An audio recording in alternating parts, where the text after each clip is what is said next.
It's great to see you, my friend. I don't see you often enough, and it's a gift and an honor to be able to reprise a conversation that we started. I think it was 6 years ago. Yes. Sitting in the cabin of a cruise ship in the Bermuda Triangle. Seems appropriate somehow, doesn't it? Yes. It does. In the early days of the show, we've come a long way since then, but your message has remained consistent. You've done so many amazing things over the course of your career. You really are a gift to health and humanity. So first of all, I just want to say that publicly. Thank you. Thank you. And I'm really interested in hearing more about this next chapter that you've been on, going around to medical schools and lecturing to medical students about nutrition, which seems to be, a much needed thing and quite overdue. So how did this whole thing come about? And Rich, thank you so much for the invitation. It's great to see your smiling face across the table here, and I commend you for all your wonderful work. You've been an inspiration steadily for me, and every time I hear one of your good interviews, I think I got to get back on that show again. Yeah, well, here we are. So here we are. Great. So such an important question that you asked. Modern medicine, and I've been a physician now 47 years, and I entered medicine in the late 60s, early 70s, and seen lots of wonderful changes. And it's become powerful on a level that none of us have been able to conceive of. But there's been this glaring, grotesque absence, this black hole, when it comes to true causes of disease, the true powerful healing techniques.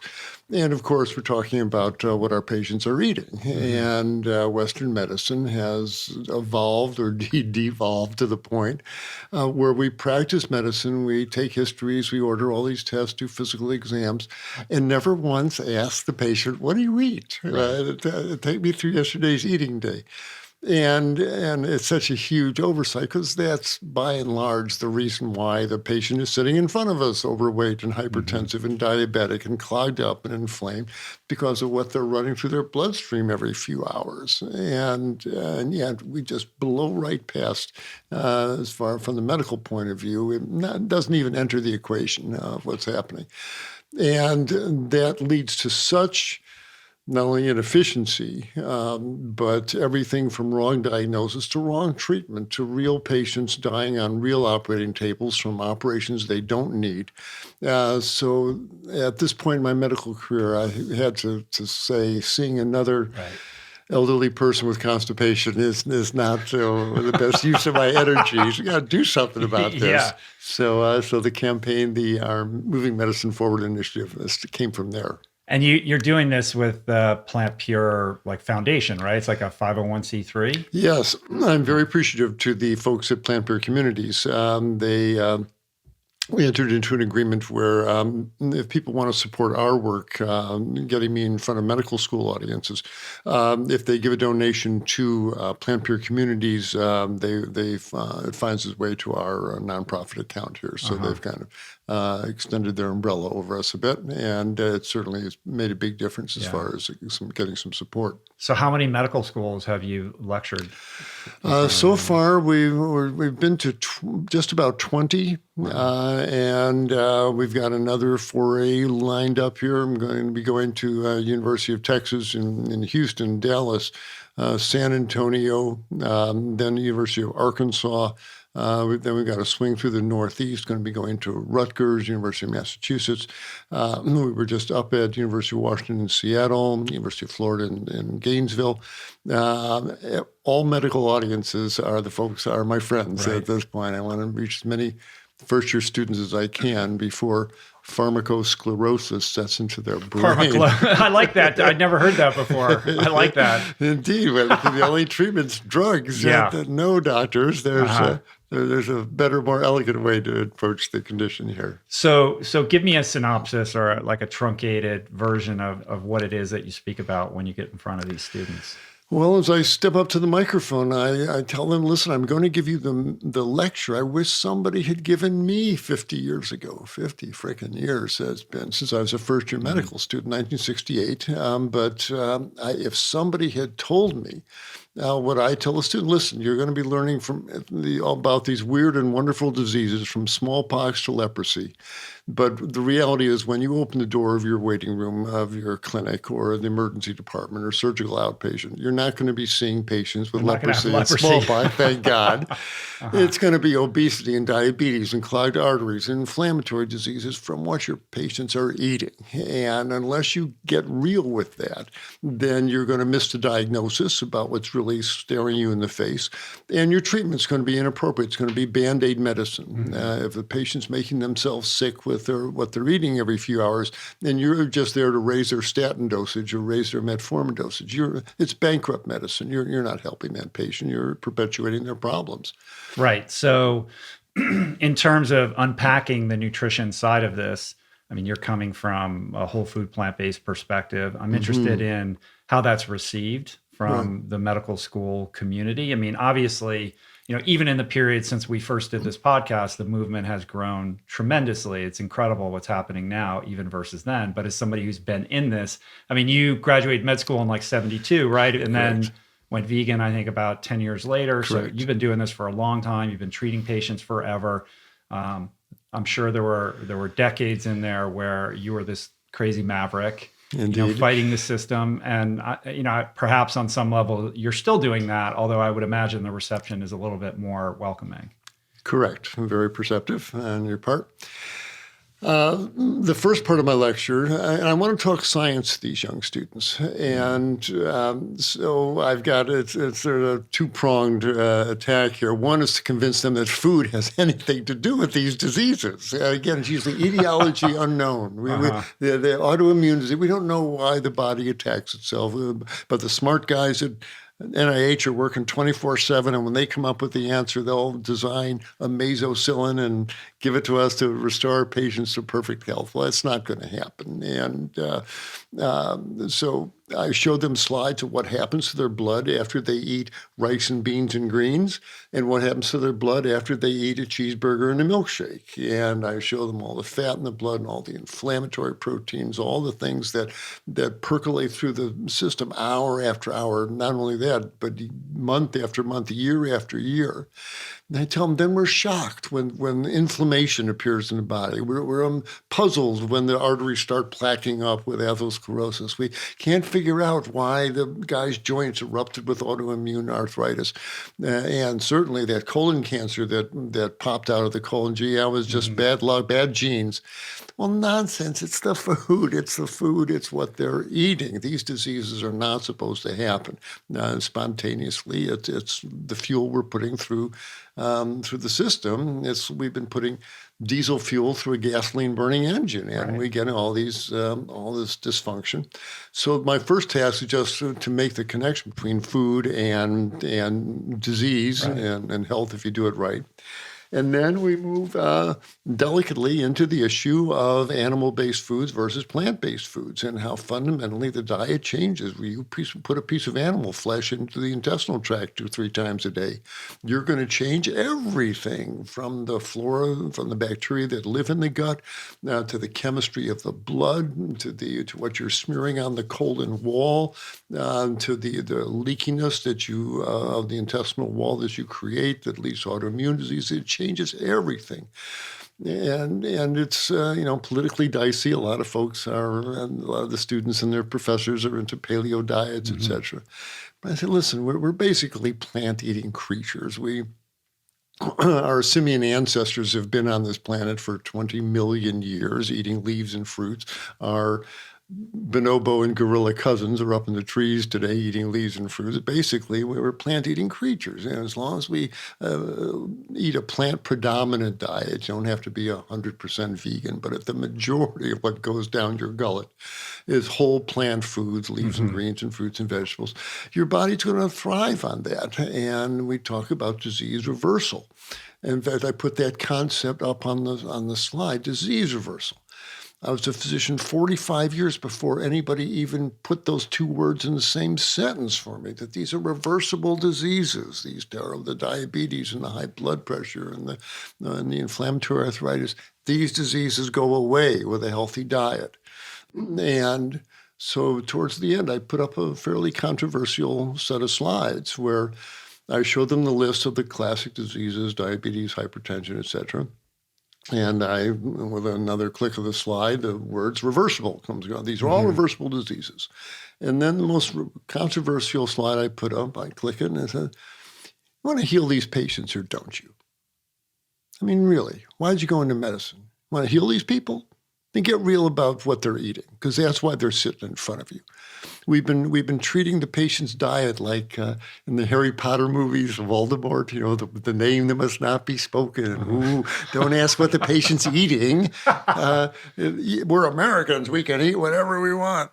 Yeah, but your arteries got something to say about that. Your prostate gland's got something to say about that. Your intestinal tract's got something to say about it. Your doctor's got something to say about it because he's going or she's going to be dealing with the consequences of that. And so let's get real about what the patient's eating because it's such a powerful factor. So I've got these powerful concepts to wheel in during the course of my slide presentation, but it's a bit easier, as you implied, because now we're in 2020, and in every first, second, third year medical school class now, there's 20 or 30 students. They've seen movies like Forks Over Knives. Right. They've seen What the Health. They've seen Cowspiracy. The light's on. They get that there's something to this nutrition thing. They caught you in probably the most memeable, quotable scene in all of was it What the Health or Cowspiracy where you said Cowspiracy.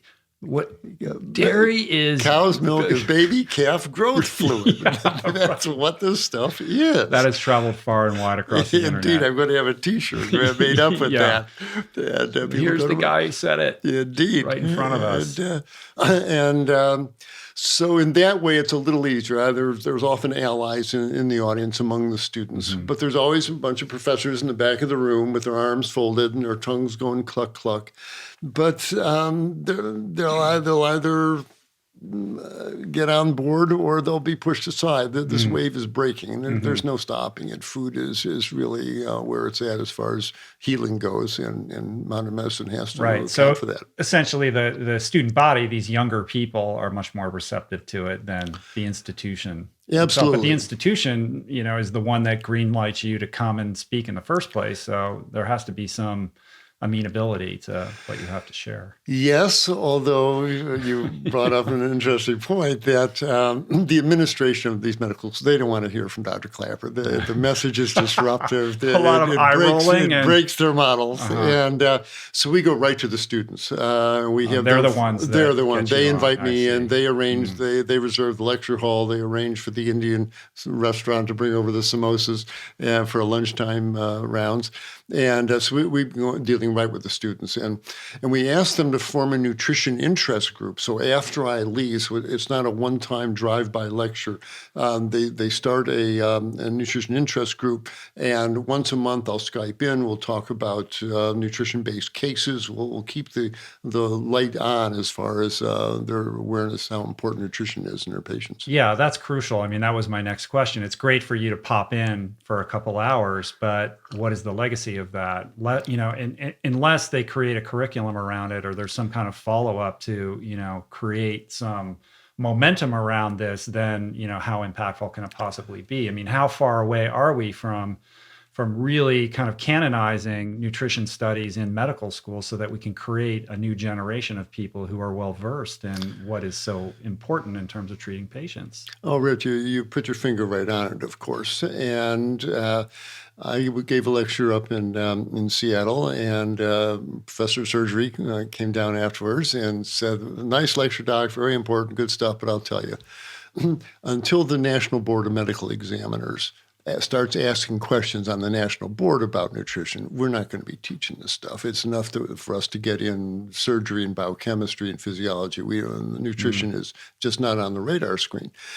And when he said that, I was thinking, he's right. And so from that has come a real initiative, largely spearheaded by the American College of Lifestyle Medicine, to get questions about nutrition on the national board exams. And so we went to the National Board of Medical Examiners, and we told them that, and they say, okay, very begrudgingly, but we don't know anything about nutrition and lifestyle medicine. You guys make up the questions, and we'll put a few of them on the exam.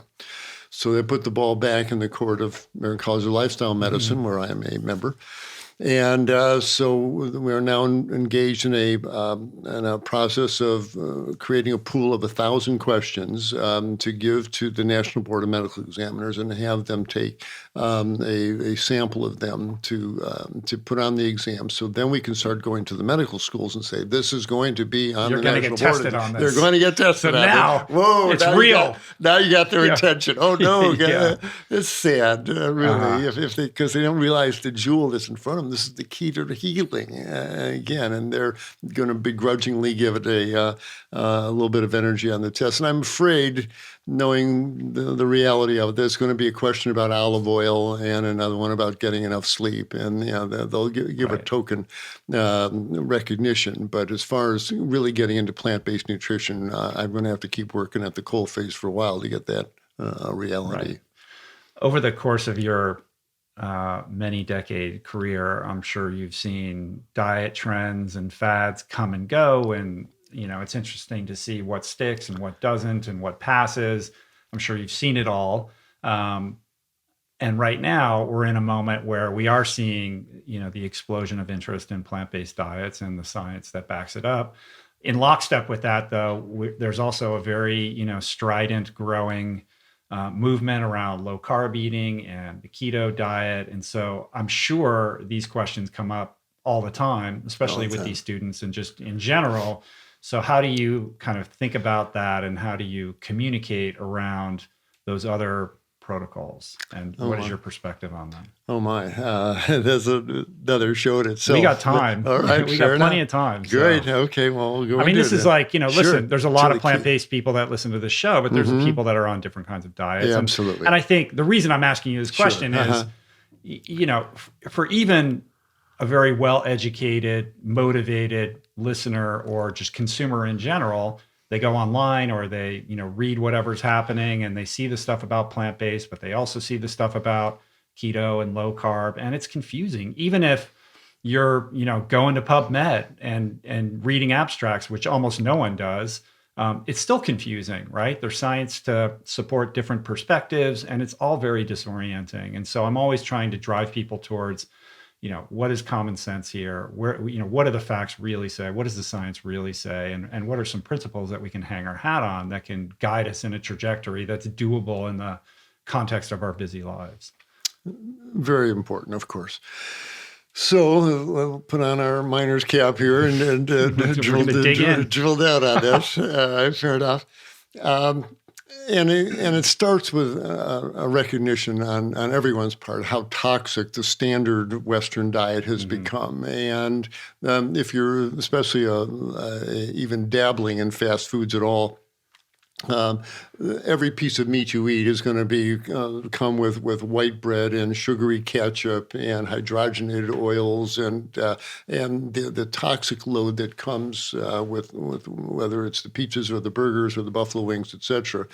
And all the diets who are serious about getting people healthier, whether it's paleo or keto or plant-based, whatever, all of us, we strip away that outer hull of toxic we can foods. all agree that we all agree standard American diet, the fast food diet, is bad. Indeed. Yeah. And once you do that step alone is a quantum leap, is a huge improvement, and you reduce a huge load of refined sugars and fats and foods that are grossly obesogenic, and as a result, people, and especially the paleo folks, strip out the dairy products as well, and as well as the oils.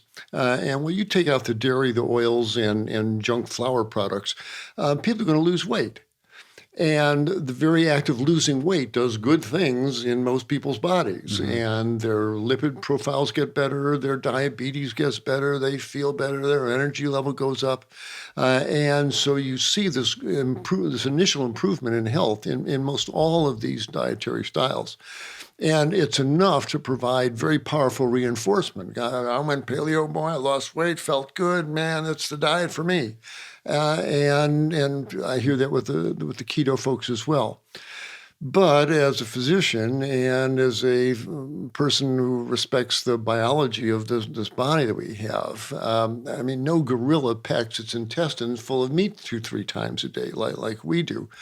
And having been in the medical game for so long, I have to say, wait a minute. Granted, you see this initial improvement, but I urge folks, do not be seduced by this improvement that you're seeing. Now, what the reality is, you pack that colon full of meat 2-3 times a day, and you send this surge of cholesterol and saturated fat and oxidized meat proteins through the tissues day after day after day. As the months go by, as the years go by, this is a recipe for colon cancer. This is a recipe for artery disease. This is a recipe for strokes, recipe for dementia, recipe for autoimmune disease from leaky gut. And the problem, and I put this in my slideshow, so medicine's become very segmented. Medical care has become very fractionated, very segmented. And the odds of you seeing the same doctor when you go back to the clinic are small. Doctors move away, patients move away. And the point is people, especially these young docs, make these recommendations. Oh, you ought to eat paleo, you ought to eat keto. And then you never see them again. And I asked those young doctors, you make these recommendations. You're going to be around in 10 years when this guy passes his first bloody stool from that colon cancer that your diet spawned. You won't even be around to see it. You're going to be around in 12 years and this lady's joints light up from the autoimmune arthritis that your diet's leaky gut gave her. You won't be around to see it. You think you've done something good for her. But you're going to be around in 15 years when this guy has a stroke from that carotid plaque that your diet stirred up in his arteries. You won't be around to see that. And that's my concern as a seasoned physician who's been in this game a while. Now, what are you really brewing up in these patients' colons? What are you really brewing up in their arteries? What are you really brewing up in their joints? What are you brewing up in their immune systems, in their prostate glands, in their colon, in their breast tissue? And the folks who are making these initial recommendations I say, do you really know what you're doing, doctor? The phrase "do no harm" applies to dietary advice as well, and you can really hurt somebody with the wrong diet. And I think a lot of wrong advice is being given here. Yeah. We're plant-eating creatures. We need to be true to that. Can you have a little piece of flesh once or twice a week? Yeah, I'd probably get away with it. But we're not homo carnivorous. We're not flesh-eating apes, and we're meant to run on whole plant foods. And when we do that, the body gets lean and healthy, and the arteries open up, and inflammation subsides, and the body has the final word on that.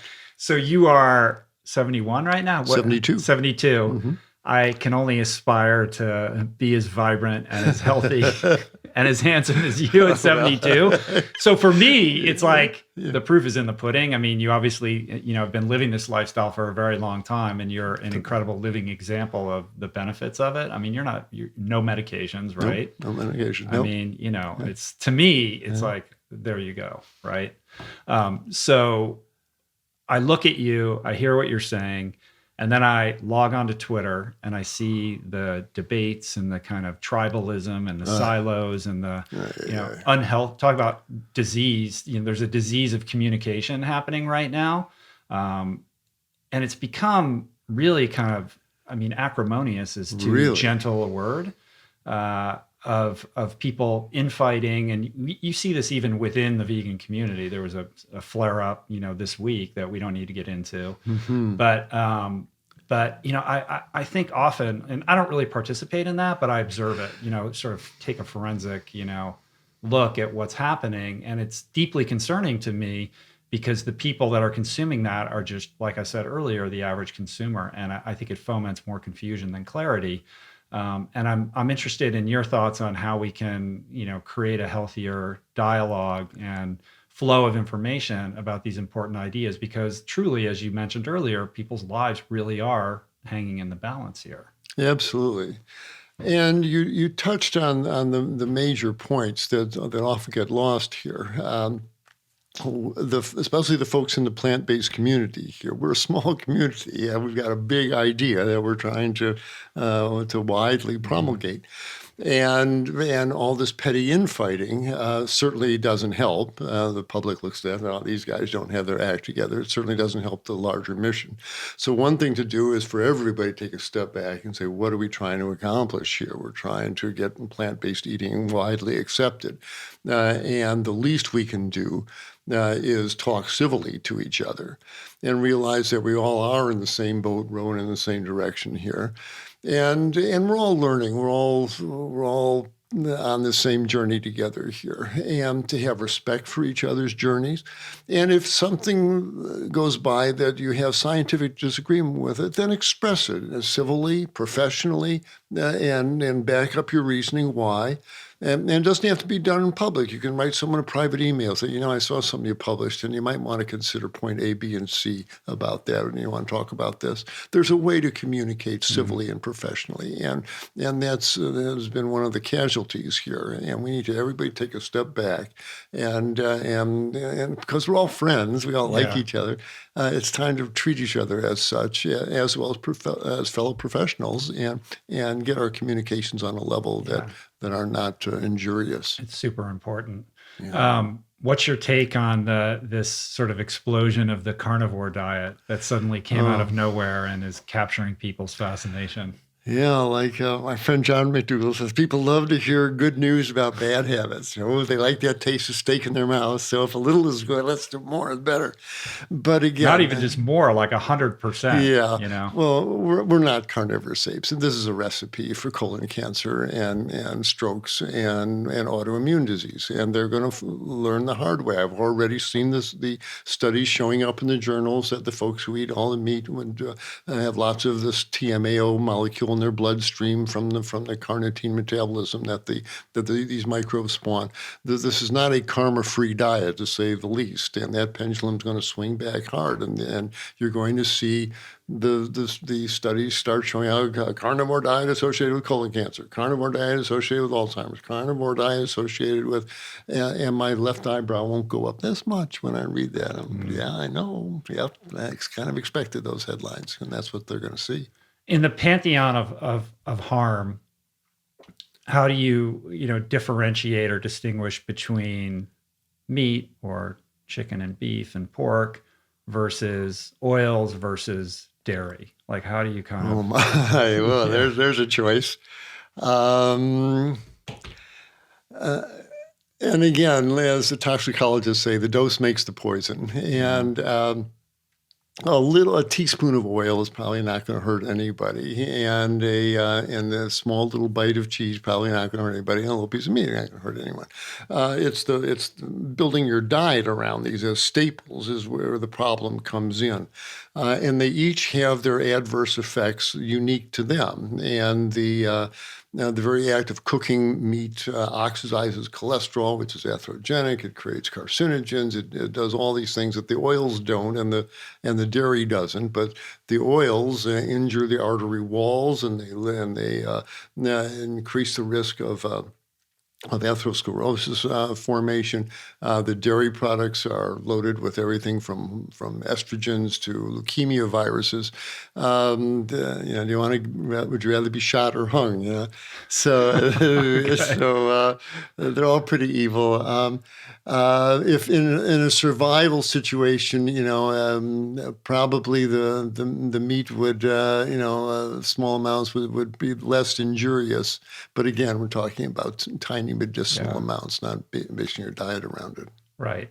So you grew up on a dairy farm. I did. There is, I think maybe we talked about this last time, but there seems to be a high percentage of plant-based doctors that grew up on dairy farms Really? Or just farms in general. Yes. I don't know what that's about, but maybe it's just seeing up close. I mean, I'm sure that, the dairy farm you grew up bears no resemblance to the dairy farms of today, but nonetheless, how did that kind of, how did that impact like how you think about dairy products and Oh my. their impact on health? Right. is very profound. And so much of what we're learning about dairy now brings back echoes of the things that I saw. Again, this is my uncle's dairy farm in the 50s, and I was a little kid. But a couple of things still are burned into my memory. I remember the air of sadness in the dairy barn. The cows, they were unhappy standing there, and they often had tears. These female cows had tears go from their beautiful eyes. And I realize now today these are all mothers who've had their babies taken away from them, every one of them. No wonder they are sad. They're just standing there getting the baby's milk stripped from them as their infant's been taken away. And well, I'm anthropomorphizing. Well, the other memory that I have is the sound of a mother cow locked up in the stanchion in the barn with her calf that my uncle just took away in the veal pen 10 yards away. And this mother cow is bellowing hour after hour, day after day, the most heart-rending, soul-tearing bellows and cries you can imagine because her infant's been taken away.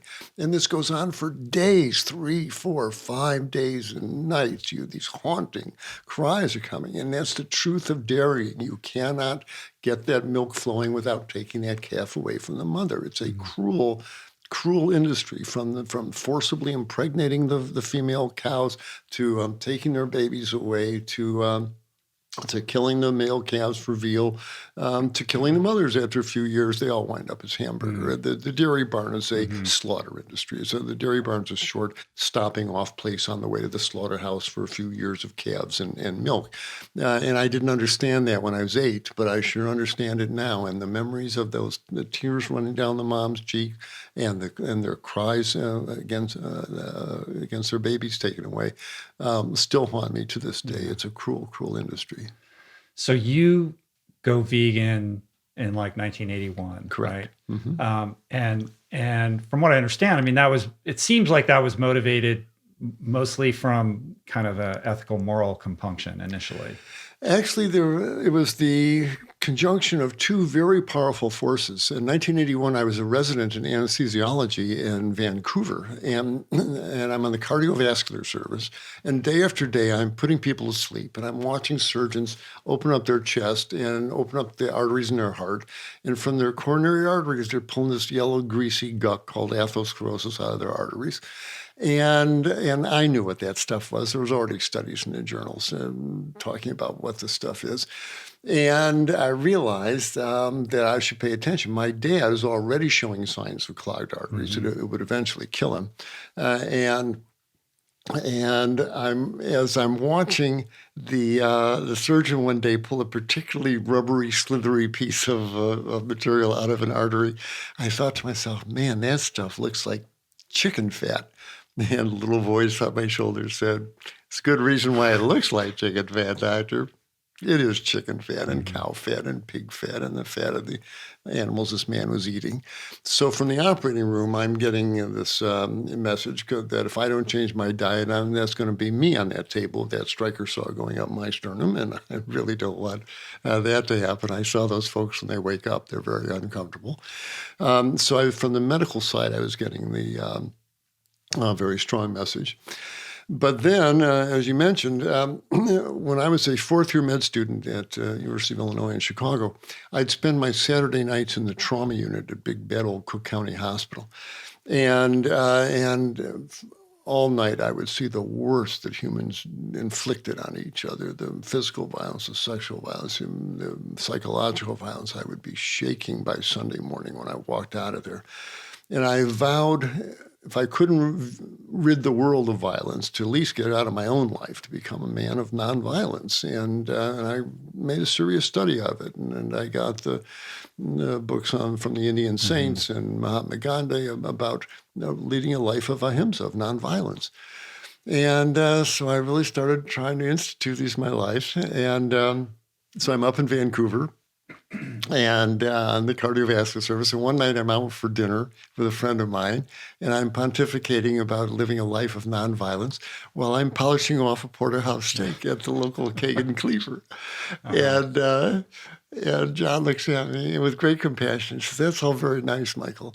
But if you want to get the violence out of your life, you might want to start with that piece of meat on your plate, because in satisfying your desire for the taste of flesh in your mouth, you are paying for the death of the animal and for the next one in line at the slaughterhouse." Well, as soon as he said that, in my head, all the rationales, oh, well, that's what they raised them for, and the animal's dead already. But before the words could come out of my lips, that little voice said, That was it. he's right. Yeah. He's right. And when I went out to pay for the meal, I felt complicit in a crime, because I remembered the cows on the farm, and no wonder she was crying, because they're all going to wind up. I remember the bulls being shot in the head, and when the dairy cows stopped giving milk, my uncle would call the farm, the slaughterhouse guy, and he would come with his truck and load her up. I knew the reality of it, and here I was paying for that system to work. And so between what I was seeing in the operating room and what I knew in my heart from that night in the steakhouse, that was the end of the meeting. That was it. The line in the sand was drawn. The line in the sand. And so I adopted a plant-based diet, lots of lentil stews and bean chilies, and my body loved it. Boy, within 12 weeks, the 20-pound spare tire of fat melted off my waist. My high blood pressure went to normal. My high cholesterol went to normal. I felt great waking up in a nice lean body every day. And I said, something to this. And at that point, I realized I didn't want to be an anesthesiologist and spend my time putting people to sleep. I'd rather go back to general practice and help them wake up. So I did. When that happened and you had that kind of, epiphany with respect to, how it impacted your health positively, did you then turn to the medical literature to find support for that? I mean, what was the kind of state of the canon of literature at that time? There was not much of it, to say the least. Dr. Frey Ellis, a physician in England, had published studies of a fellow with bad angina that was destined for the operating table, went on a vegan diet, and within 6 months, he's hiking up the mountains in the Lake District in England. And Frank Sachs and others had published studies showing the vegetarians have lower blood pressure, they have lower cholesterol. There were already little flickers, and within a year or two, Dr. Dean Ornish would publish his initial studies, and as soon as I saw his studies, I said, yep, that's right, and that's exactly what should happen. And so I was getting in just on the early breadcrumb stage of indeed, yeah. And what did your fellow general practitioners in your community think of all this? Oh my. Didn't have a lot of communication with that. Didn't have a lot of support, and I knew that. Michael's lost the thread. Indeed, yes. But my patients were getting healthy. That's the point. I found someone in the area to give plant-based cooking lessons. I would send them to my friends. They would give them the cooking lessons, and the same thing started happening with them. And it really pushed my medical management to to the wall, in that I had a patient with high blood pressure, and I had him on 2 medications, and I get a call from him and said, "Doc, every time I stand up, I'm getting so lightheaded, I'm almost going to pass out, and my heart's really thumping away there." And he says, "Well, my wife took my blood pressure, and it was 70/40." And so I urged those. I said those fateful words that I was urged never to say: "Stop your blood pressure medication, man. That's low blood pressure. You got to stop the freaking pills." Well, as soon as I said those words, I thought there'd be a puff of smoke, and the ghost of my internal medicine professor would show up. "What did you say? Stop his medication. These are lifetime medication. Nobody gets off these pills." Man, not only can you get them off their medication, you got to get them off. They'll stand up and pass out on you. And so wow, high blood pressure is reversible, and you can. This is not lifetime medication. You can get these patients off their medications. Well, once that happened, that broke the old model, and now the door was open. And well, it wasn't long before one of my diabetic patients called me, and it was on 20 units of insulin and on metformin. Type 2? Type 2. Mm-hmm. And Doc, I woke up with a blood pressure, with blood sugar 30 today. I have a pounding headache. And I said, well, cut your insulin in half. He calls me 2 mornings later. He's still running low blood sugars. So I said those fateful words, stop your insulin. And you don't need insulin anymore. So I expected the puff of smoke. The malpractice lawsuit dropping on your head. Exactly. But got him off his medication. Uh-huh. He's now a lean, healthy guy, doesn't have diabetes. And so these 2 patients, once I had this experience, there's no turning back. There's no denying what I just saw. These people are getting healthier right in front of my eyes. And they're so grateful. They're so happy to be off their pills. People don't want to be sick. And then people, my other doc friends will say, people won't change their diet. They will change. They're tired of being fat and sick. Yeah, that was the thing I was going to ask. I think we're, on this subject of patient care, there is this sense, that, people are not going to change their lifestyle habits. So just give them the pill. That's kind of the conventional approach here. And second to that, we're now kind of in an interesting, different type of culture and social climate where it's not exactly encouraged to confront people with the fact that they're overweight or obese, or, it's like fat shaming or whatever, you can't tell them the truth about that. Or you're beautiful and perfect exactly the way that you are. And the combination of those 2 things, I think, makes it more difficult to do exactly what you just explained. Yes, and I run into that, but I don't let it stop me. In fact, in my slide presentation, I've got a picture, a plastic model of an obese abdomen. And I along with some obese people saying, well, that's the way I am, and accept me how I am. And fair enough. And psychologically, I've got nothing but compassion for these people. And there's all sorts of reasons why they're carrying this extra weight from the way they were raised, and abuse and their view of food, etc. There's no aspersions on the person.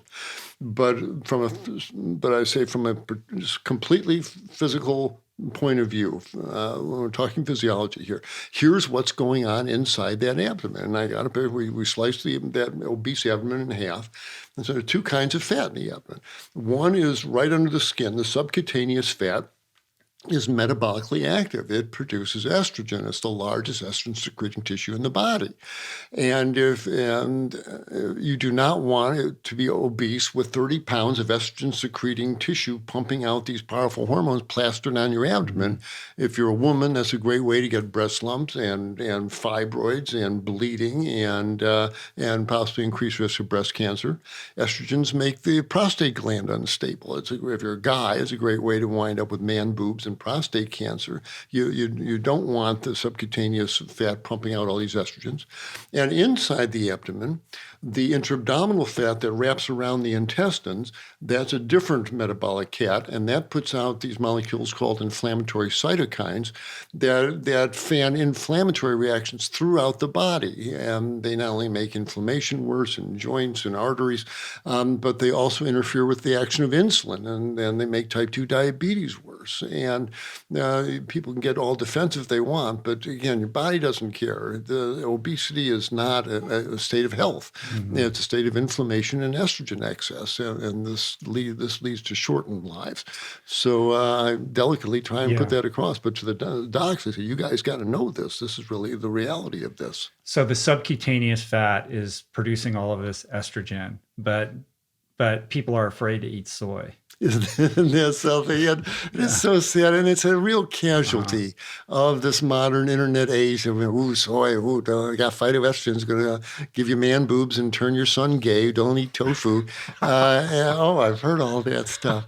And it's sad not only because it's not true, but as you're probably aware, the phytoestrogens in soy are actually protective. They actually block the receptor sites that the cancer-causing estrogens are trying to occupy. In the countries where they eat the most soy, they have the lowest rate of breast cancer. And the women who with breast cancer who eat soy do better. Their cancers grow more slowly.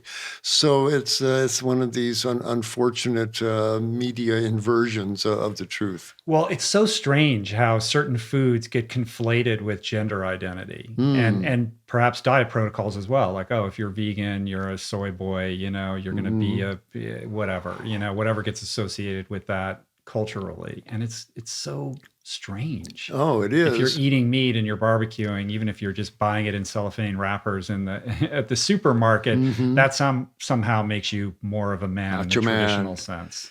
And that's why I was so glad to see the film The Game Changers come out. So that hopefully will blow that stereotype out of the water. That it certainly made an impact. Oh, it certainly has.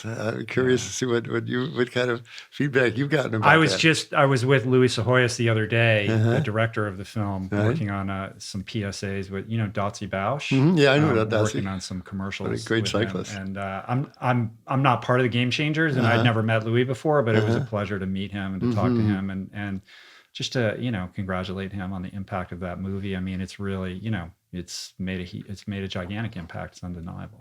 Absolutely. So. And hopefully it'll start dismantling that stereotype that vegetarians are feminine wimps. But it goes back to the siloing and the confirmation bias and all that kind of stuff. It was amazing to kind of watch, again, from a forensic point of view, all the rebuttals and the deconstruction pieces and that came out in the wake of that, trying to hold their ground and combat the science and the perspective of that movie, because people want to believe what they want to believe, and we are in a very strange time in which it doesn't matter how much science and fact you put in front of somebody, they're going to dig in on whatever their perspective is, and listen, the vegan plant-based community isn't immune from that as well. I see it going on both sides. Sure. And, it's concerning about the health of our culture in general, whether it's happening in the health conversation or in the political conversation and all the social problems that we're, facing right now. I think it's a real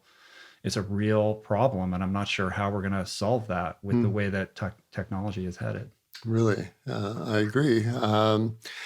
You have to have faith in the truth. And, they say you can't keep a hat pin in a cloth bag for very long. The point comes out. And the truth is we're plant-eating creatures. And when you look at the environmental cost of creating a flesh-based diet, it's destroying this planet. Yeah, I mean, that's the other big thing that's kind of occurred in the decades since you began this. Now there's a whole environmental conversation around the impact of diet on the health of our planet that didn't exist when you began this. And I think it just is another, everybody, has different things that motivate them or that concern them. And now it's just another on-ramp into why this is a good idea. Oh, absolutely. And to the folks who are advocating, paleo diets or keto diets, I said, wait a minute, everybody ought to be eating paleo. Really? Are you truly advocating a flesh-based meal 3 times a day for 8 billion people? What are you talking about? We just don't have the land or the resources to do it. Like I'm in support of, regenerating our soil and the impact that regenerative methods of agriculture can have. And, I had did you see that movie, The Biggest Little Farm? That documentary some local farmers here, a husband and wife couple who took a barren plot of land and turned it into a thriving ecosystem through these kind of principles of regeneration. And I think that's great. There's something kind of, beautiful, but also bucolic about that. And I think that is, that's a move in the right direction, certainly away from, industrial animal agriculture, which is, basically the motivating force behind our Western diet. But I don't think that model can scale to feed 8 billion people. That's the problem. And most people, they'll look at a regenerative farm and say, well, I'm eating this way. But most people, it's like, that's producing very little of the food that people are eating. It's really a pipe dream to think that that's going to be the solution here. That's the point. And with 350 million Americans clamoring for meat, the steak or the burger that would come off that farm, people would be paying $120 for a steak, and that's just what it really should cost. Yeah, that's what it should be. That's what it should be. If we got rid of all these industrial farms and we just had these regenerative farms, meat would be incredibly expensive. I mean, we could dispense with the subsidies and the like. Exactly. It would create greater balance, and I think it would make people more mindful, but also the economic incentives are out of whack right now. If they would be in line with what it actually is and the impact that these industries are creating, I think we could right this ship. Oh, absolutely. People could only afford to eat that stuff once a month, and that'd be fine. People got their meat eating down to a burger once a month. I'd be a happy doc. That would change everything. Wasn't that the way that it traditionally always was? That meat was a delicacy. These things were hard to come by. Exactly. So it was a garnish or something special. It didn't, predominate our plate 3 times a day. Exactly. $2 burgers are, an obscenity on every level, economically as well as ecologically. And, sort of likewise, I celebrate the innovation that we're seeing with the plant-based meats, with the Impossible Burgers and the Beyond Burgers. But I think, it's becoming more incumbent upon the consumer to be more educated about these foods. Yes, they're vegan, but they're still coming with the bun and the ketchup and all the other. I mean, it's like, this is not whole food plant-based. This is a move away from industrialized animal agriculture, and that's great. And I think there are arguments to be made about the positive health impacts of these products versus their animal, counterparts. But let's not be confused here. You're here. So, how do you think about that? Because, listen, in 1981, you go to the health food market, it was slim pickings, right? A bag of powdered soy milk. You can get, a vegan alternative to every delicacy that you could imagine. Absolutely. And they figured out how to make these things taste good to sate you in a certain way. And it's very easy. And I found myself doing this. I will plead guilty to this, like deluding myself into thinking like this is an okay choice. Maybe it is once in a while, but I can't make this, front and center. Exactly. I'm 100% in agreement with you. I'm so grateful to see these meat-like burgers. They're wonderful. And if it gets Joe's six-pack meat potato guy off his beef burger onto that, I'm all for it. Okay. But again, these are novelty foods. You eat them once a month or twice. They're a treat, and they're a transition food for these folks who need to tiptoe into the plant-based world. And I'm very grateful for them. But no one's advocating them as a staple of the diet by a long shot. Yeah. We agree.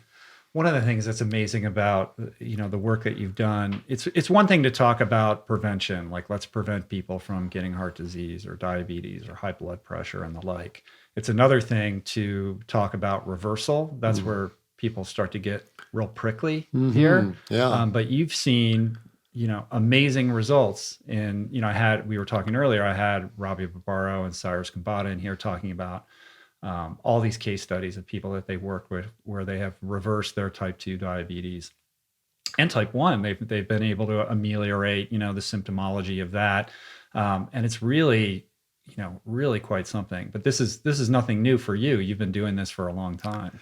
Indeed. I was on the medical staff at TrueNorth Health Center in Santa Rosa, California for 8 years. And we saw plant-based nutrition done right in its most effective, pure setting. And what I saw there, it was stunning. Every medical student, every physician should see these diseases go away, to see lupus go away, and rheumatoid arthritis go into remission, and high blood pressure disappear, and type 2 diabetes. These are reversible diseases. And I wish somebody had told me that when I was a medical student, and as part of the lecture that I'm giving to the students, that these are eminently reversible diseases. And when, if you have a gasoline burning engine and you've been putting diesel fuel in it and it's running rough and black smoke is coming out of it, and then you switch to high-tech gasoline, hey, boy, the car runs great. Oh, it's a miracle. No, it's not. You just put the right fuel in the car and then the problems go away. And it's the same thing with our food.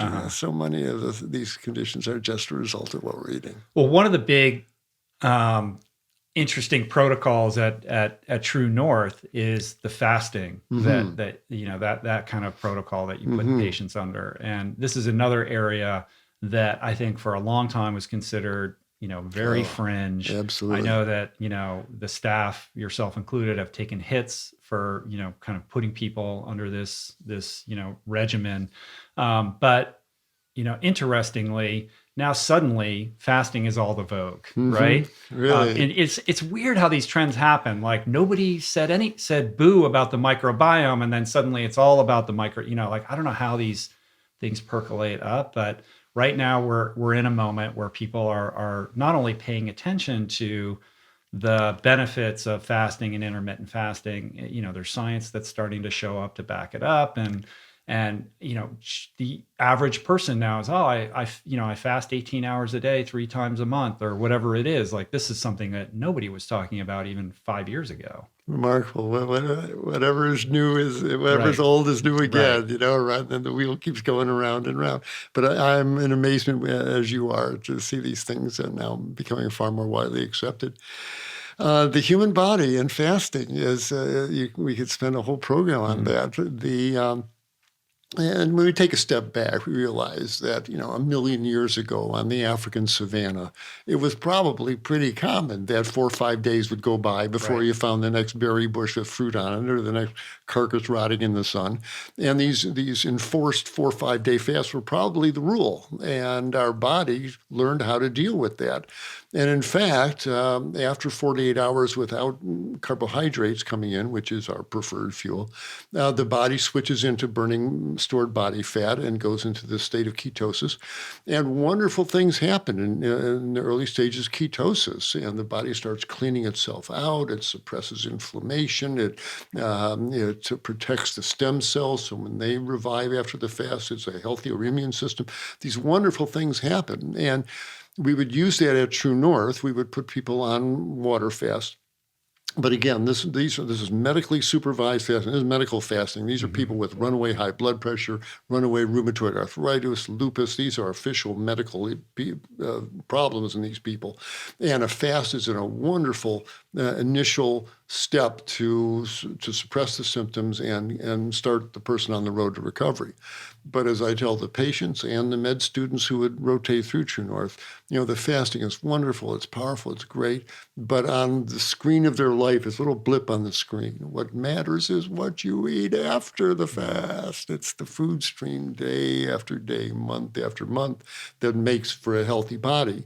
Because if they go on a water fast for 3 weeks and they get this great improvement, but if they go back to cheeseburger and pizza land, the Cinderella turns back into a pumpkin within days. The joints are sore, the blood pressure's back up. The water fasting is a step to a whole food plant-based diet. And while they're water fasting, we would give them cooking lessons and show them videos and food demonstrations. So when they left, they would know what to eat so the symptoms don't come back. So the fasting is a powerful tool, but it's just a tool in the chest. The issue is the food. So patient comes to TrueNorth, meets with you. How do you decide whether or not to put them on a fast? And if so, how long to do it? And what is it that you're kind of monitoring while they're doing it? Because at 3 weeks, 3-week water fast, this is not intermittent fasting. No, this is a whole different thing. Like how did this begin as a procedure or a protocol? And what is actually happening with this person while they're undergoing that? I mean, 3 weeks. Wow. Yes, right. Such an important question. It sounds crazy. It does, but first of all, it's easier than you think. By day 3, hunger is gone. One of the blessings of ketosis, it pretty much turns off hunger. And by day 3, 4, you're not thinking about food. It's God's gift to fasters. You don't spend 3 weeks hungry. And in fact, all the energy that would usually be devoted to digesting your food on a water fast is freed up, no food to digest. And people feel that energy. And they stop me in the courtyard, Doc, I haven't felt this good in years. I got energy. I haven't eaten in 3 weeks, but I feel wonderful. It's counterintuitive. You think keep going. Like there's me, my alcoholic mind would be like, this is no more food forever. Really, yeah. We just don't eat it yet. I feel high. Right, yeah. Exactly. There's a good reason for this, and the body's using this energy to heal and to readjust itself. It's a blessed state, but you don't do a lot of physical activity here. You don't want to drop your blood sugar. It's a special Mm-hmm. state. It's a good time to get some meditation done and some contemplation. Work on your novel. It's a time to be physically quiet during that time. But as far it's not 3 weeks of hunger. People aren't even hungry after a few days. The vast majority of them. Every once in a while, I'll get somebody. I was hungry all the way through, but it is rare. Most people they're not hungry. And during this time, wonderful things are happening as far as the underlying disease process that brought them there in the first place. Their diabetes usually getting better. Their high blood pressure is coming down. Their arteries are opening up. The angina is going away.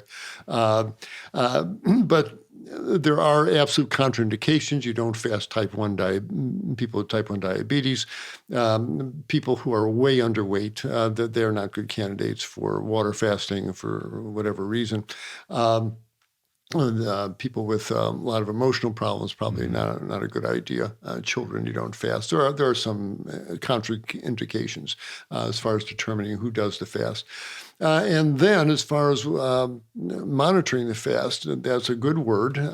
We watch these people like a hawk. The intern knocks on the door twice a day. How you doing? Checks their vital sign, checks their blood pressure, the pulse, any nausea, any headache. You getting lightheaded when you stand up. And if we get positive answers to any of those questions, I think I'm going to throw up. I'm getting lightheaded. That's the end of the fast. It's time for some juice and to get them onto some light foods. Most every healthy person you can do a 3-day fast at home, 5 at the most. After that, you better be in a place where people know what they're looking at if you get lightheaded or nauseated or whatever. So monitoring by an experienced person is really key to doing these long fasts safely.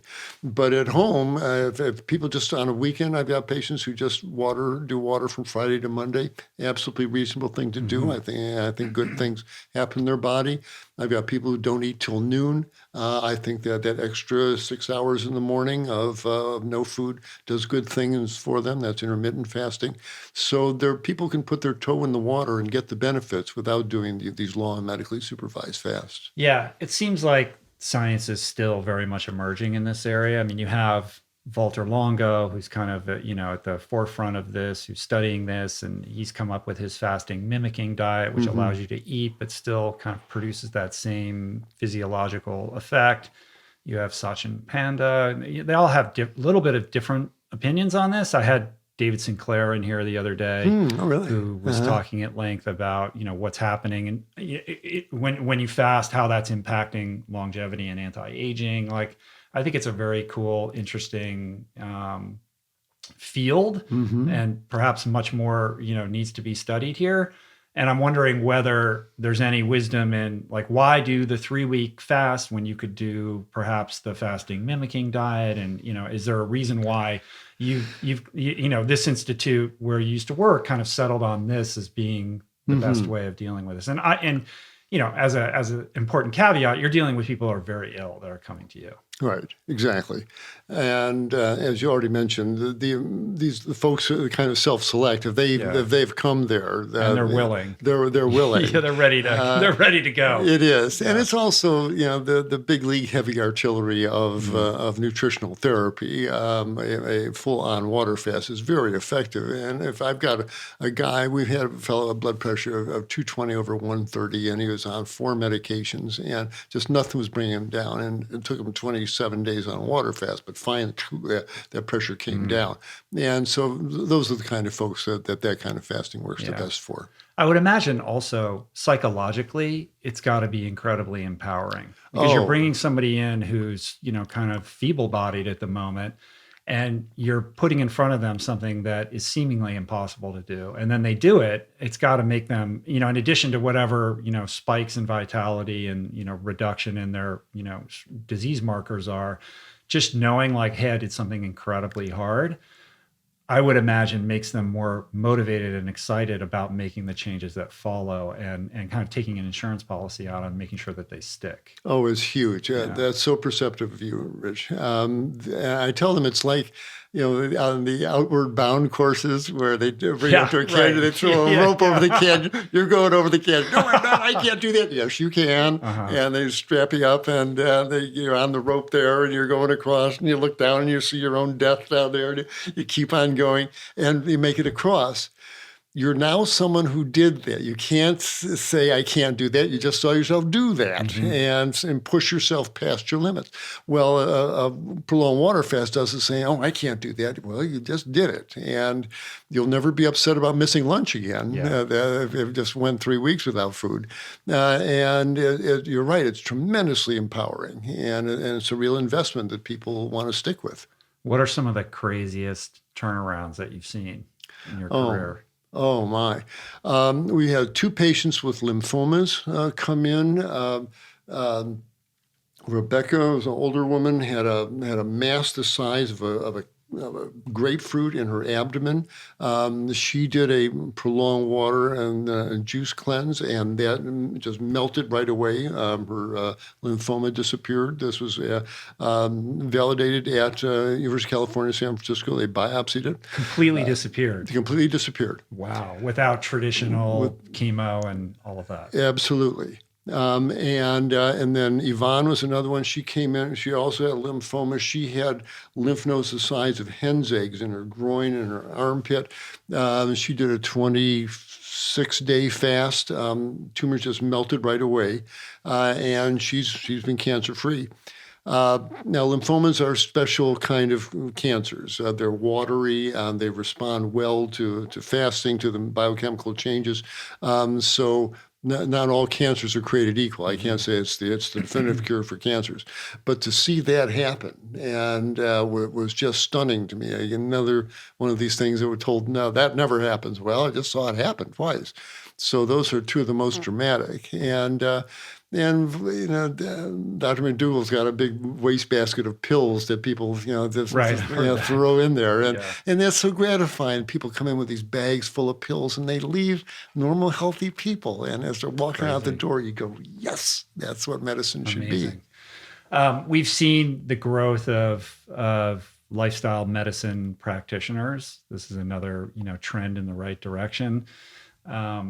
It would be great if there were more people doing this. We're in a healthcare system that makes it, I think, kind of too difficult for a lot of practitioners, physicians to make that choice. And back to that issue of empowering people to make these lifestyle changes. So much of it is the follow-up. Like, how connected are these people to the practitioners? You were talking about the doctor who's, that doctor's not going to be around to see that person when this happens, but to create that relationship where there's accountability and there's check-ins and there's support and all of that, I think is critical in terms of making sure that these things stick long term. And if you're had some of these doctors Robert Ostfeld or Michelle McMacken, there are Michelle McMacken, there are doctors that are doing this very effectively. So I'm interested in and obviously TrueNorth being an incredible example of this, but how can we create better incentives for physicians to craft practices like this and create those communities to promote this in light of a system that is giving these doctors 15 minutes, prescribe, get them out the door, churn and burn. The way that it's all set up right now just seems wrong-headed. Oh, it's absolutely wrong-headed, and its days are numbered. I think that it's inevitable that the current edifice of just paying doctors to do things to patients, to do bypass grafts, to do colonoscopies, et cetera, after the disease has already started, to do these Band-Aid procedures, very expensive Band-Aid procedures, and you do a $250,000 operation, and the patient limps out of the hospital to go eat more cheeseburgers and pizzas and clog up their grafts so they can come back in and have another one done. That's bankrupt medicine, and it's totally not sustainable. I ran into at an American College of Lifestyle Medicine meeting a nice-looking lean fellow, Ken Beckman. Thought he was a doctor. He said, "No, I'm not a physician. I'm a plant-based insurance actuary." Whoa. I said, oh? He said, oh, yeah. I said, well, a bunch of us realize that the vegans require a lot less medical care. And he said, the insurance companies need to take advantage of this. The entire model has to collapse down in this way. He says, there is value for every CEO that doesn't go down with a heart attack. There's value to the community for every young breadwinner who doesn't develop a colon cancer. There's value to the community. And we can quantitate that. We know that someone, a diabetic person with a hemoglobin A1C of 9, which is out of control diabetes, we are going to pay $15,000 a year for his medical care. If you can get his hemoglobin A1C down to 8, that lowers our cost down to $12,500. We can quantitate every 1 point improvement. We can tell you how much money we're going to save off of that. You can quantitate a lot of these diseases. And that gives us a way to do value assessment for the patient. He says the numbers go like this. Every time we pay for a coronary artery bypass, by the time we pay the surgeon, anesthesia, recovery room, the rehab, et cetera, costs us $250,000, $250,000. If in a 10-year period we expect to pay for 10 of those with 100 executives here, and none of them have their MI, and none of them wind up needing the procedure, we're sitting on that money. We'll be happy to pay the doctor $20,000. We'll pay the patient $20,000. We'll pay the clinic $20,000. We're still sitting on almost $200,000 profit here. There's money in the system. We've just got to rejigger the way the beans are flowing. The bean counters have to start paying the doctors for keeping people healthy and the patients as well. It can be done. And it would free up so much money with all these scans not done, procedures not done. We could send kids to college. We could put internet in everybody's houses. We could fix the roads.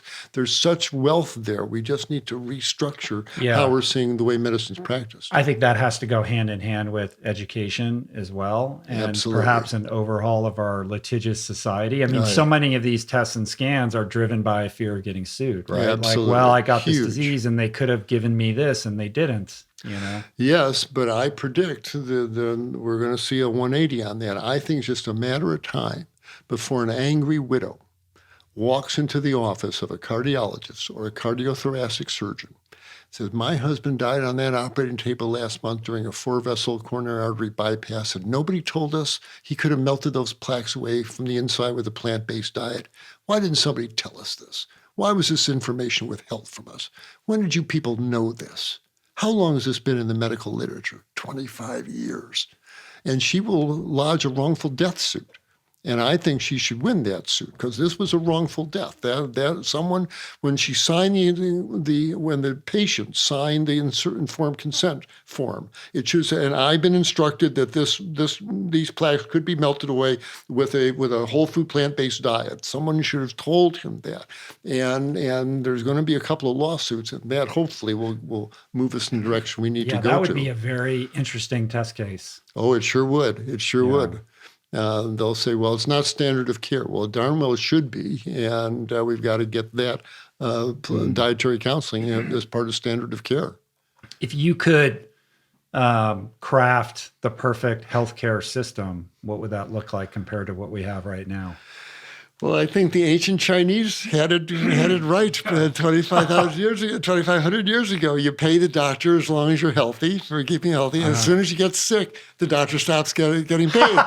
And it motivates the doctor to keep you healthy. What are you eating? And he's very interested in how you're living your life because his income stops if you get sick. And some variation on that. Right. There's so many ways we could do this, and the federal government could help when it comes tax time.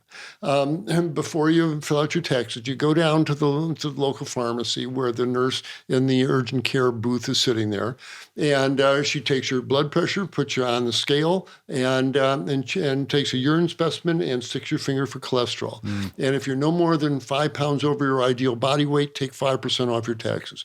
If your blood pressure is 130 over 80 or below, take another 5% off your taxes.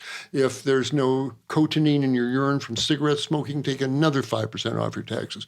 If your cholesterol's below 150, take another 5% off. And she'll write it up and give you a little ticket that you submit with your tax return. Whoa, the government's paying me for staying healthy. Yeah. There's so many ways we could do this, and we would all be better off for it. Yeah. Where was it? I might have this wrong, but I saw a little video. I think might have been in Russia or China, where you could get a free like subway token if you run on a treadmill. Yes, right. Something like that. Something like that. There's something similar to that. I know. Or the idea of like setting up a gym, like reversing the gym membership thing. Like the gym's free as long as you're going. The minute you stop going, like you sign up for a year. If you don't, you pay when you don't go. Yes, brilliant. Like, absolutely. The tools are all around us. We just click our thinking a little bit, get creative. Yeah. Sure. I mean, we certainly need to make changes. We sure do. It's not working so well right now. It is not. It's a disease care system, and the disease is winning at this point. So if somebody's listening to this and they're like, I'm on board, conceptually, I understand this, but what is this? What does this mean? Like I wake up in the morning, okay, so what do I eat and how does this work? Like walk me through an ideal, day in the life of food and activity and lifestyle in the world of Michael Klaper. Absolutely. Okay, well, as long as you're eating food that grew out of the ground and has been minimally processed, you're going to be okay, basically. In fact, I'm going to have another T-shirt made up. Eat plants and get on with it, at this point, because that's what it comes down to. The human brain loves to overcomplicate this. Oh, we do. There must be some velvet rope, and I need this secret VIP thing. Really. But again, this body's been around for 30 million years. We are plant-eating creatures. So in the morning, if you're not hungry, don't eat. Just drink water till you get hungry. That's a perfectly legitimate thing to do, and there's reasons why that makes sense. As you've been fasting all night, it's okay to extend that into the morning hours. So if you're not hungry, don't eat. Just drink water. If you are hungry, either have some fruit, have a cantaloupe, have a grapefruit, etc., or something more substantial, some oatmeal and some fruit with it, a little hemp milk or rice milk on top of that. So there's breakfast. Lunches and dinners, I say put them on the 4S clothesline here: salad, soup, steamed veggies, and starches. Mm-hmm. And so have a big salad at least once a day. You got to have that fresh green stuff. So have a big salad once a day. Twice a day is even better. I'm a big fan of these hearty vegetable soups. You can make up a big pot of soup in a crock pot or a slow cooker and eat off of it for 3 days. Pour a bunch into Tupperware freezer containers, let them cool, put lids on, put them in the freezer. So you got a bunch of frozen soup portions, bring them out, heat them, eat them, make life simple for yourself. So I'm a big fan of these hearty vegetable soups. I could live on soup and salad and steamed greens. In fact, that's largely what we eat. You need to, favorite colors should be green and yellow, green and yellow. Have something dark and green every day, whether it's kale, chard, broccoli, Brussels sprouts, etc. And something yellow: carrots, squash, sweet potatoes, yams. You need something for the carotenes. So salad, soup, steamed veggies, and you need some calories in the form of healthy starches. So I'm a big fan of sweet potatoes and potatoes of all sorts, but quinoa and millet and all these lovely whole grains.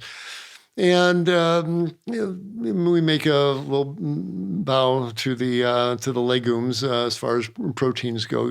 Have something leguminous at least every other day. A scoop of lentil stew, a bean burrito, a bean chili, a hummus sandwich, something that has some legumes in it. If you do that and have some fruit for dessert, man, the body will know what to do with that. You're going to have a fine food stream there. But Dr. K. Yes. What about protein? Oh, protein. Right. And there's protein in everything. If you are eating 2,000 calories, enough to keep your weight up, of whole plant foods that grew out of the garden, out of the ground, you're going to be getting 50, 60, 70 grams of high-grade protein. It's in the rice and the beans and the greens and the fruits, and everything's got protein. In 45 years of medicine, I've never written the diagnosis protein deficiency on the chart. It just does not happen. So, but again, whole foods are really important. You got to be able to identify, that's a cucumber, that's a carrot, that's a green pepper over there. It's when the hand of man processes it into all sorts of flakes and processed food. That's when we get in trouble. Whole grains are very much a part of this as well. Mm-hmm. What have you learned, or what's your perspective on gluten and gluten sensitivity. Right. It's an issue, but it's this much of an issue. It's not that much of an issue. There's probably more of it than we think. It's a fairly rare phenomenon from a strictly medical point of view, in the classic sense where we docs learn that someone who's gluten sensitive, they eat some bread and they spend the next 6 hours on the toilet with bloody diarrhea. That's fairly rare. But there's probably a little low, it's a continuum. There's probably a lot of folks with a low-grade gluten sensitivity. They may not even be aware of it, and they get this bloating and the gas and the loose stools. If there's any question, just stop all gluten for a month. And if your symptoms clear up, then have 3 slices of whole wheat bread one day and see how you feel the next day. It's the cheapest, best lab test going. And see if you're gluten sensitive or not. You can test yourself. I wouldn't rely on the blood test at this point. I know that when I eat, like if I eat a refined bread or pizza crust or things like that, if I overdo it with that, like the next day my eyes are all puffy, so I was like, well, clearly there's some inflammation happening here. I don't know what's happening in my joints or the rest of my body, but this can't be a good thing. Something is happening that's somewhat awry in my body. So I wish I could tell you I was perfect about that. I'm definitely not, but at least you're tuned in. There must be something to that, though. There is. Absolutely. Saying, and you did the right thing, and you're tuned in enough to know that when I eat this next morning, my body's not happy about it. So all you need to know, you're probably someone who should eat gluten very sparingly, and you've already gotten that message. And so the lightning doesn't come out of the sky and strike you dead, but your body lets you know in one way or the other. What about organic versus non-organic? In this day and age, it's becoming more and more significant. For a number of reasons, the less pesticides and herbicides we eat, the better. I feel much better about paying those organic farmers to take care of the soils and to take care of the earth. So I've got nothing better to do with my pennies than buy organic produce. And as we've heard from our friend Dr. Zach Bush, hopefully the organic produce will have much less in the way of glyphosate and Roundup, et cetera, and less by definition of the genetically modified organisms. So all the way around, I'm a big fan of organic produce, and I don't mind paying the extra nickel for the broccoli. What about the person who's listening to this, who's thinking, this all sounds great, but like I work 2 jobs and I'm barely making ends meet. And you're talking about, making all these food. It just sounds like a lot of work, and the learning curve is really high, time consuming, perhaps expensive. Like, how do you work with somebody who is sort of cost and time restricted? So important. Great. Please, I would urge them, go to websites like Forks Over Knives and click on their transition program. Click on their recipes. They will walk you through how to make this happen in your life. There's books, Virgin Vegan, and there's lots of books to help you get started. The Engine 2 website has some excellent programs to transition. So go to the websites and take advantage of their transition programs. And also this idea, well, that's all, it's an expensive way to eat and takes a lot of time and work. Actually not. Rice and beans are cheap. You can buy a 20-pound bag of rice for $6. You can buy 15 pounds of lentils for $8. The staples are cheap. And if you're not spending your money on meat and ice cream and cheeses, you got pennies to spend on the organic produce. And you can certainly save yourself a lot of time, as I mentioned, by using your freezer. Make up these big batch soups. On a Saturday morning, make up 30 veggie burgers and put them in your freezer. Now you got a freezer full of burgers. Bring them out, heat them, and eat them. So the batch cooking helps. And at the store, you can buy bags of frozen organic vegetables already cut up. So in your soup pot, just open up a bag of frozen vegetables, throw it in the pot, and done. You don't have to spend any time cooking or chopping. So there's ways around it these days. People die of their excuses. They die of their excuses. And I don't want to see that happen any longer. So at this point, choose the bean chili over the beef chili. And well, the money's going one of two places. It's either going towards the food that's going to make you healthy, or it's going to the healthcare provider pay later. the grocer now or the doctor later. I know. Unfortunately, it's not great at motivating people. We're not so good at forecasting into the future and making better decisions now for some reason. But that is the truth. And there is something interesting about like it's counterintuitive to me to buy frozen fruits and vegetables. Like I want to go to the farmer's market and I want it really fresh, but there is something to be said for those products that are frozen immediately after picking. So they're basically locking in those nutrients. There's no, sort of degrading process that happens in the, however many days it takes between picking and ending up in your grocery store. Yeah, absolutely. Or The flash frozen vegetables are the busy person's friend. Absolutely. You're absolutely right. And in the mornings, we'll thaw out some. The night before we go to bed, if we're having oatmeal the next morning, we take out the frozen mangoes and cherries from the freezer, let them thaw overnight, and we put them in the cereal the next morning. Yeah. What is what's your exercise routine look like these days? You're a runner. Yes, I used to be a runner. I had back surgery, too many hours at the operating table, and so now I'm a cyclist. And that's cool. So I love going out for these 50-mile bike rides.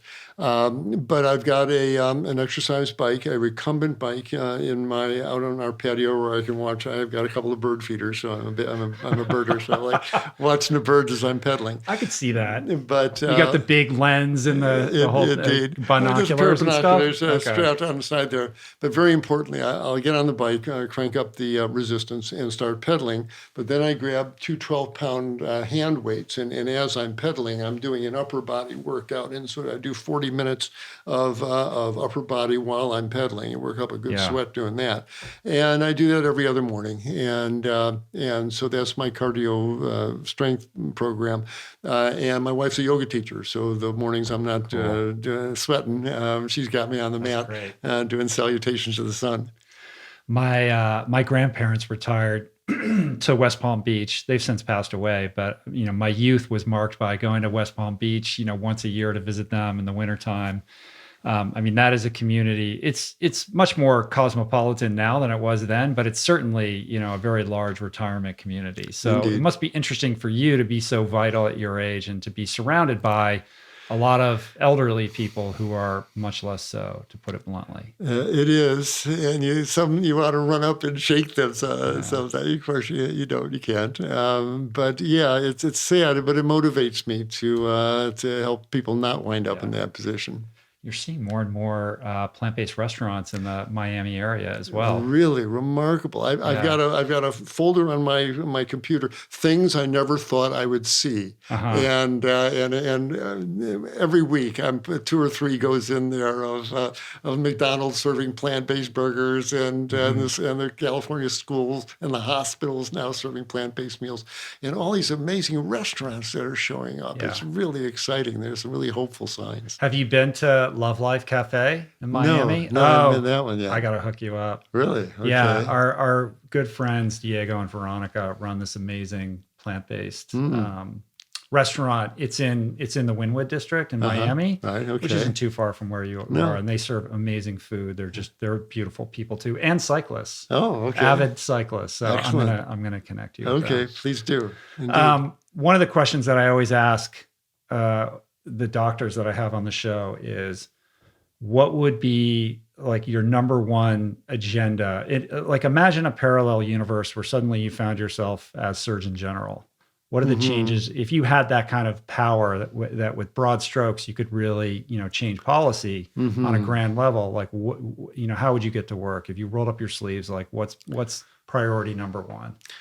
Well, I would end agricultural subsidies to the meat and dairy industry and let the market really dictate what these things sold for what they cost to produce. And if any subsidies are done, I would give it to the broccoli farmers. I would make healthy produce really cheap, where you couldn't pass it up. And then I would institute a number of of incentives that I mentioned, as far as giving people tax breaks for being healthy, helping with their daily health practices to reward them in various ways. So it becomes fun. I would start in the schools. I would get physical education back into the schools. I would make exercise and healthy eating healthy for kids. And to bring the kids out to the gardens and the farms and show how their food is grown and reconnect them. Yeah. They are suffering from nature deficit disorder, and I would connect, especially the young people, with the reality of food production. So it's basically an educational process as well as financial rejiggering of the system. So it rewards people for staying healthy and eating healthy. Yeah, it seems elementary to me that we should build into elementary education the principles of nutrition so that young people at a very early age, can grok these principles as just fundamental to how they make decisions about how to live. Absolutely. Where does food come from? It comes from the supermarket. Yeah, no one does it. It grows on trees. You need to know that. Instead, we get these subsidized, milk advertisements in high school gymnasiums. Oh my, really? And we've got to stop lying to our students and lying to each other. Yeah. Final thing, if somebody's listening to this and perhaps their health has gone somewhat awry, but they go to their doctor and their doctor is basically telling them, what you already recounted, like the typical, like you got to be on these drugs, and anybody who tells you otherwise is insane. And they don't feel like they, have a community of like-minded people who are saying things similar to what you're saying, and they don't know where to turn. Is there, short of going to TrueNorth, what are some resources? Is there a directory of plant-based doctors where people could find somebody who's kind of speaking your language in their area? Like, where do you point these Absolutely. people? The websites people should know about are two of them. One is called plantbaseddoctors.org, plantbaseddoctors.org, and plantbaseddocs.com. Between those two, the odds are you'll find somebody near you. Educate yourself. Get books by Dr. McDougall, Dr. Furman, Dr. Esselston, and all of them are laying out the basic truths here. But basically, it's eating plants. So if you do those two things, educate yourself and find a nearby plant-based physician, you'll get all the good advice you need. And I would urge people to go to our website. I've got a YouTube channel, Dr. Klaper, all spelled out, DOCTORKLAPER. It's not DR. And I've got all sorts of instructional videos there. We're adding more and more to that. So check out my YouTube channel, Dr. Klaper. And I love that you're on YouTube. It's great. And if people want to help our efforts to get me in front of medical school audiences, because we got to change Western medicine. Go to my website, drklaper.com, all spelled out, DOCTORKLAPER.com, and click on Moving Medicine Forward, and you'll see what we're doing, not only how you can help us, we could sure use the support, plane tickets are expensive, but also there's a little box to check if you know a medical student at a medical school or someone on the faculty you'd like us to connect with them, please give us their name, and we will follow up and connect with that. So that's on my website, drklaper.com. People go to Moving Medicine Forward. They'll see the work we're doing. Yeah, and they can follow you on Instagram too. They can follow me on Instagram too. Yeah, that's the way to do it. That's fantastic. I mean, I think there is no more worthy cause than trying to take all of this experience that you have to try to create the next generation of doctors, because this is where the rubber meets the road, right? If we can create a situation in which this next crop of medical practitioners has the tools, that are required to treat these things and nip them in the bud, we don't even need to get into reversing, because we're all about prevention at that point. Right? Absolutely. And then we're in a much better place. Absolutely. I tell these students, before you order another $1,000 scan, another $500 set of blood tests, ask your patients what they ate yesterday. And if it's full of burgers and buffalo wings, that's why they're sitting in front of you. Send them to the plant-based dietitian. Let her do the counseling. Let her show them the movies. Let her take them shopping. You see them back in a month and see if they're healthier, and they will be. So it's time for the era of nutritional medicine listen to Dawn. Boom. All Boom. right. Uh-huh. I love it. You are a gift to humanity, my friend. You're a beautiful guy, and your message is super powerful. So it's an honor to help amplify your wisdom. So Well, you thank do that you. beautifully. Thank you Yeah. so much for helping get the All right. message out. Well, come back and talk to me again sometime. I'd be honored to. Hopefully we'll meet on the trail out there. Absolutely. And just to echo what you said previously, if you are in medical school or you know medical school faculty, like please reach out to Dr. Yes, K. go to my website. Let's try to get him full time on the road. Yes, going sir. To these medical schools. Got Right? nothing better to do. All right. Absolutely. Cool. Thanks. Thank you. Peace. Peace. Plants.